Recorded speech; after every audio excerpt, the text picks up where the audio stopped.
25 পরিচালক আমরা জানি, যেখানকার মধ্যে এখন 15-16 জন পলাতক আছেন, অনেকে জায়গা হারিয়েছেন, পদ নেই, সেখান থেকে এই জায়গায়। আগে আমরা সবসময় দেখে এসেছি 25 পরিচালক। যে পরিবর্তনটির কথা শোনা যাচ্ছে, আবারও বলছি শোনা যাচ্ছে, 21 জন পরিচালক থাকবেন এবার বোর্ডে। সংবিধানে এই পরিবর্তনটি করা হচ্ছে। সভাপতি একজন, 2 জন সহসভাপতি, মানে 3 জন বাদে 18 জন পরিচালক, টোটাল 21 পরিচালক থাকবেন। এই পরিবর্তনটি করা হচ্ছে। এখন নিশ্চয় প্রশ্ন জাগছে যে এই যে 21 পরিচালক আমরা বলছি, তারা কিভাবে আসবেন, কোথা থেকে আসবেন সেটা একটু দেখতে চাই। তাহলে তো অনেকজন বাদ যাচ্ছে না? হ্যাঁ, 4 জন। কোন ক্যাটাগরিতে? সেটা আমরা দেখাচ্ছি একটু পরের কার্ডে যদি যাওয়ার চেষ্টা করি। সেই কার্ডটাতে গেলে আমরা দেখতে পারবো বড় পরিবর্তন। আপনার যে প্রশ্নটা, আপনি যেটা বলছিলেন যে ঢাকার ক্রিকেট বলা হয় হচ্ছে বিসিবিকে, ঢাকার ক্রিকেট যারা নিয়ন্ত্রণ করে, তাদের 12 জন পরিচালক ছিলেন হচ্ছে এই ক্রিকেট বোর্ডে, এখনকার যিনি আছে, বা গণতন্ত্রে তাই লেখা ছিল। যেখানে পরিবর্তনটি করা হচ্ছে, আঞ্চলিক এবং জেলা ক্রিকেট থেকে 10 জন পরিচালক আসতেন, কিন্তু সেখানে 17 জন পরিচালক থাকবেন 21 জনের মধ্যে। বড় পরিবর্তন, সম্ভবত আপনাদের স্বপ্নটা পূর্ণ হতে চাচ্ছে। এখানে ইতিবাচক, এক জায়গা থেকে ইতিবাচক। এই 17 জনের মধ্যে আবার আমি ভাগ করছি সেটা কোথা থেকে। ঢাকা আঞ্চলিক ক্রিকেট, যেটা বলছিলাম যে সিসিডিএমের মতো একটা, মানে ঢাকা আঞ্চলিক ক্রিকেট, জেলা থেকে 3 জন আসবে। সম্ভবত আমি ভুল না করে আগে ছিল 2 জন,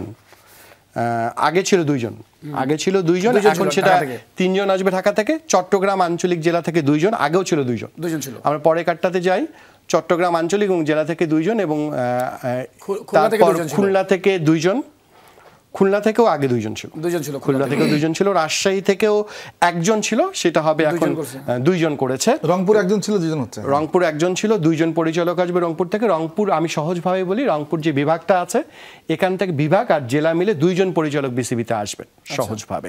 এর পরে কার্ডটাতে যেতে চাই, যেটা হচ্ছে বরিশাল এবং সিলেট থেকে 1 জন করে এখানে রাখা হয়েছে। এবং আরেকটা মজার বিষয়, 1.8 যে ধারাটা যুক্ত করা হচ্ছে, ঢাকা মেট্রোপলিটন আঞ্চলিক সংস্থা, যেটা আমরা শুরুতে বললাম সিসিডিএমকে তারা এই পরিণত করছে, ওখান থেকে 4 জন পরিচালক আসবেন। মানে সিসিডিএমকে মেট্রোপলিস একটা আঞ্চলিক ক্রিকেট সংস্থায় পরিণত করা হবে, মানে একটা বিভাগের মতো।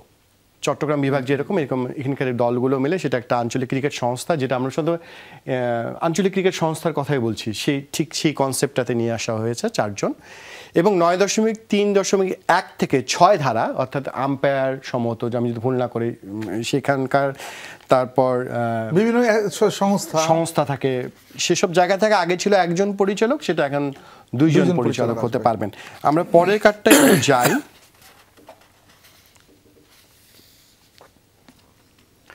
এখানে একটা মজার বিষয়, তারপর আমরা অবশ্যই কথা বলবো। এবং আরেকটা বিষয় জানিয়ে রাখি যে জাতীয় ক্রীড়া পরিষদ থেকে কিন্তু 2 জন পরিচালক হচ্ছেন, আগেও ছিল, এখনো ছিল, কিন্তু সেখানে আগে লেখা ছিল ক্যাটাগরি 1, ক্যাটাগরি 2, ক্যাটাগরি 3, সেখান থেকে 2 জন হবে টোটাল। সেখানে ক্যাটাগরি 3টা বাদ দিয়ে দেওয়া হয়েছে, ক্যাটাগরি 1 আর ক্যাটাগরি 2 রাখা হয়েছে। আসলে না, 3ও আছে, 3-এ 2 জন। হ্যাঁ, 3-এ 2 জন, মানে এই ক্ষেত্রে এনএসসি একটা হচ্ছে আপনার জেলা বিভাগ থেকে হচ্ছে ওই যে আঞ্চলিক ক্রিকেট সংস্থা থেকে 13 জন, ঢাকার ক্লাব ক্রিকেট থেকে হচ্ছে 4 জন, 17 জন, 2 জন জাতীয় ক্রীড়া পরিষদ থেকে, আর 2 জন হচ্ছে আপনার ক্যাটাগরি 3 থেকে।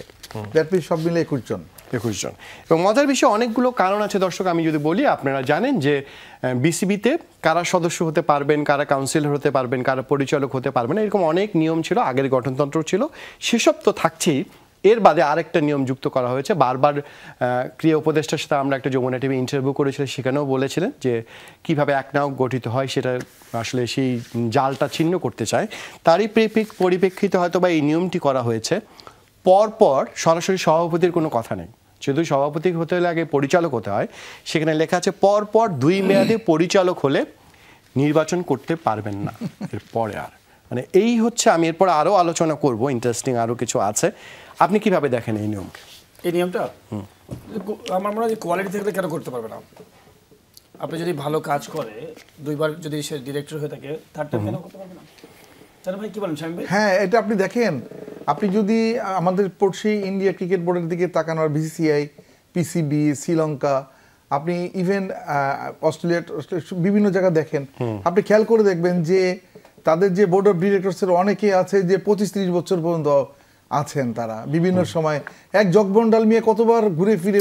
ভারতকে আমাদের জন্য উদাহরণ, আমি ভারতও তো উদাহরণ হতে পারে না, ভারতও তো উদাহরণ হতে পারে।